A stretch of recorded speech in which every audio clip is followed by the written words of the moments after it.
There's controversy behind this because her body naturally produces more testosterone than the average woman. So do other women. That's where their mustaches and all that come You from. see women with, facial hair or whatever, deeper voices. She naturally produces this. But now they're going to force her to take medication to lower that so that her competitors have a better chance at beating her. That's crazy. Now, the issue with this... She's black. Yes, she is. Crazy. Mm-hmm. The issue with this is not only is she black, but they found out Michael Phelps, who's the Olympic swimmer, his body produces less than half of lactic acid. If you know anything about lactic acid, when you work out, that's the thing that stops you from continue to push. Like it makes your muscles sore. You get that rest period. He barely produces that. So when he's in the pool, when your competitor next to you is starting to be exhausted, he's still going because his body doesn't know that. Lactic acid reducer. Exactly. What are we doing with that? That's crazy. So what medications have they provided for him? 0. So yeah. Of course not. Another attempt to. You know what? Just think about it, y'all. That makes me so mad that they try to find ways to kind of like hold us back. If we excel in that area, let us excel. Don't be mad. You can't have everything. And that would be another, I guess, taboo maybe or stigma that our people are have an advantage over athletic events, over performance, that we're just born that way. But now you're trying to change that and force her to change that. She's black. Yeah.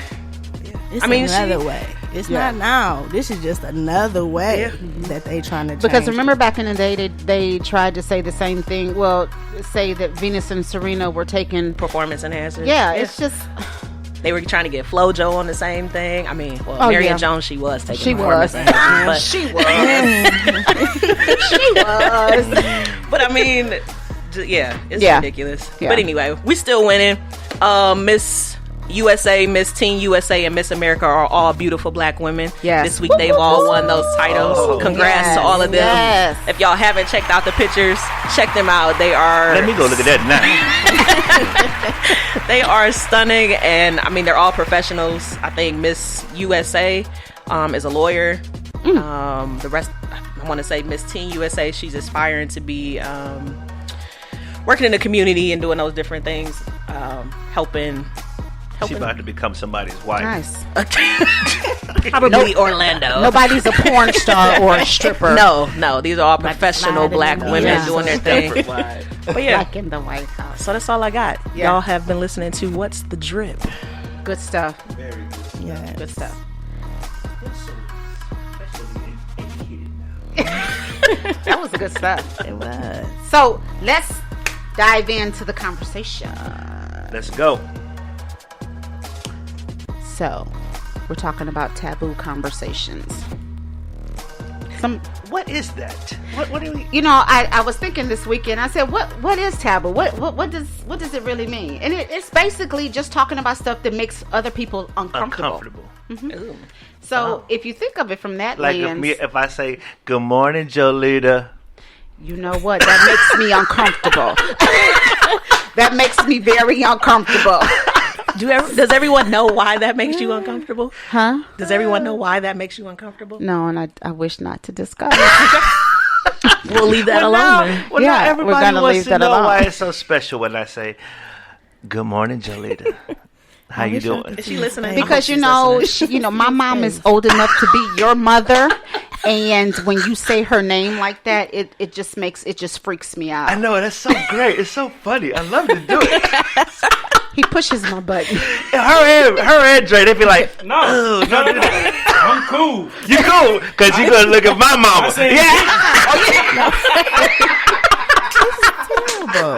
This is making me uncomfortable. Right. Yeah, explain. I'm not going to explain, Mom. His mom seen me when we picked him up and said, "You so handsome." I said, well, "You better watch out." Yeah, it's okay. But, taboo is just stuff that makes people uncomfortable. And when I thought about it, I was, thinking of topics that we don't normally talk about. And I'm always I don't want to be offensive to anyone, but I get a kick out of making people uncomfortable, especially when it comes to conversations that we need to have. You make meaningful conversations. Oh yeah, and you do it in the right spirit, in the right motive. I think it's good, but if you really look at taboo and look at what it really means, we won't be talking about anything because somebody is always uncomfortable about something or offended by something. Yep. So, a taboo conversation. What you got, O? Let's talk about porn. Is that taboo? Oh, that's very taboo. Really? Oh, yeah. That's taboo. Everybody like, but I don't know. I graduated. I thought that was like sex taboo. It's taboo. Right. Nobody wants to talk about it. Well, if you talk about it from the standpoint of, my experience with it as what I consider taboo is I've met people in the church who consider masturbation a form of dealing with being celibate. So in some ways, some kind of way, they believe that their celibacy is celibacy, even though they satisfied themselves. And they utilize, I could only imagine, they utilize porn. I mean, even if you don't look at it online or a magazine or pics from a text or something, just in their mind, that to me, that's kind of like porn. To me, that's taboo. Now, how you had that conversation? So church people, I'm going to stop saying church people. But those are the only people I know that have told that to me. But people that you talk to, let me get it correct, that practice celibacy and think that masturbation is okay. Yes. It fits within the definition of celibacy. I don't think it does, but that's what I've. Well, it's celibacy.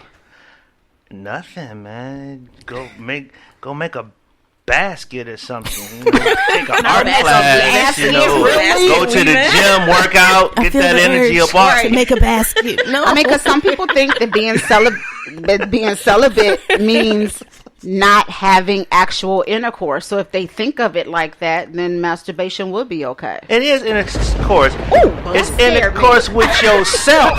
Oh wow! So if you ain't gay, it might be now. Oh wow! Lord have mercy. Really? Oh. Think about it. Yeah. Ain't nobody else there but you. And if you are a dude, you are satisfying a dude. I can't with you. And I won't. I refuse. I know it makes too much sense. Hey, taboo conversations. But while we're on that, talking about homosexuality, gays and lesbians, that is it's a taboo conversation. I think it is in our. She said a basket. Community. Oh no. I don't think it's a taboo conversation in society so much as within just the Black community, like a micro society. Yeah. Why do you think? It depends though, because Trump would fight you on it. There's a lot of conservatives that would fight you on it. I think they only fight you on it if it's concerning men. Mm-hmm. If it's I never got that lesbianism. Whole, and this is probably gonna alienate me, but I never understood the excitement of two chicks getting it on. That never has turned me on. But isn't it interesting that society shut up. Sorry. That society will accept lesbians but not men. Because I'm a lesbian. I'm definitely a lesbian. You know what? All day. I can't take you. Every way. I can't take you today. I used to be. I'm married now. You're a committed lesbian. That's all that. You know what I'm saying? Our men are lesbians. I really don't like y'all at all. But is it? You know what? Take it. Smile. But isn't it? It's interesting how society views that. Because I know quite a few gentlemen who are okay with their girlfriend or whoever messing with women. Yeah. But let the conversation come up, oh, your brother's gay or something like that. And they're like, no, I don't like that. That's horrible. But it's the same thing. So, answer this question. Answer. Go Just ahead. say, hypothetically, you watch porn. Okay. Right? Uh-huh. You can sit and watch two women. Because you sit and watch two men? Hypothetically? No. Yeah. Sure. You got so quiet. We talk about taboo conversations. Wheels are turning. We want it to be taboo. Yes. Are you being serious? I'm being serious. But is it because it was already written in the script? Not like you went to go get the film because of this these is a hypothetical conversation. Okay, here's my thing. Go ahead. Oh, God. Hypothetical answer. You go to adult mart. Are you walking in there and the first thing you grab is, oh, let me see Tim and John? No. That probably wouldn't be the first thing. But I mean, I wouldn't take it off the table. Joanna be the next? Well, that would be my first. I mean, I'm sure it would be your first. It will probably have to be something. You better get it. Let me move. Get out the way. It would have to be like two guys that are just kind of like, no, I mean this with respect, but freaks of nature, where they'd have to have some kind of something interesting, some kind of that's not strange appendage, huh? That's not strange to you in itself. That's very strange, right? Which would make you want to go look at that. Right? They'd have to have something beyond the average man's toolage. So, like, an awe factor is what you saying? Not because I want to see two men getting it on, but because oh my God, he got right. Exactly. Then it would be something that I just got to go see that. You know, like for example, you mentioned the three. Miss America and all that, so it makes you want to go see it because it's unique. It's something that hasn't happened in a long time. So you cannot equate Miss America with porn. I'm not equating it with porn. No, I'm just saying in terms of. Look, I'm trying to figure out where he was going with that. Where are you going? I just meant it in the sense that there still would have to be something pretty outstanding and something almost. I can't believe it. That awe factor that you mentioned. Yeah, that is an awe factor. It is an awe factor. That's an awe factor. That's an awe factor to you.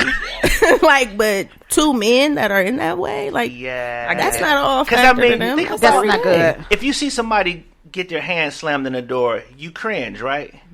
Right. Mm-hmm. If I see two dudes, you cringe. A man, listen. We're gonna cringe right now. Close the door, and we're gonna take a break. We'll be right back. You're listening to The Drip. Create eye-catching designs that will make your apparel top of the line. The possibilities are endless with ski tees and apparel. No order too large or small. One item or hundreds. No problem. With quick turnarounds. No setup charges or hidden fees. And rush services to fit your needs. Customize your look today by calling 440-462-9401. That's 440-462-9401. And also follow us on the web at skiteesapparel.com.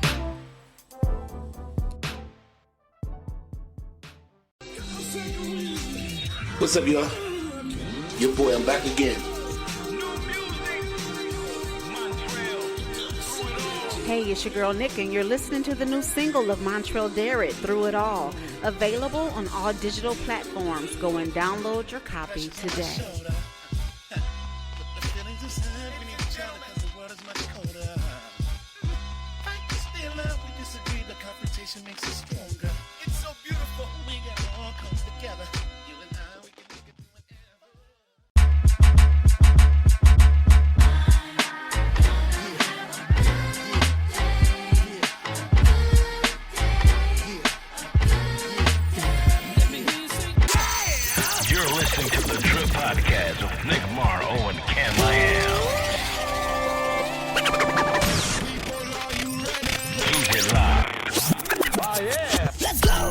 Hey everybody, we're back with The Drip, and we were having great conversation, taboo conversations. For those of you just tuning in, we were talking about sex and porn, both very taboo topics. But you brought up something very interesting, Cam, how the black community feels about gays and lesbians. Yeah. What do you think about that? Why do you think it's so not accepted? Because we are a very religious / spiritual people. Mm-hmm. And for the most part, I think that has a lot to do with our foundation. Mm-hmm. So that makes it hard in general to talk about sex, but anything outside of the normal woman and man relationship just makes it even more complicated. I don't know. It's just, I hate to say we were just raised that way. And I think it's hard for us to unlearn and then relearn something new. You know what I mean? But yeah, it's about how we were raised. It was, this is what you do, this is what you don't do. You do A, B, C, D. You don't do X, Y, Z. And, you know,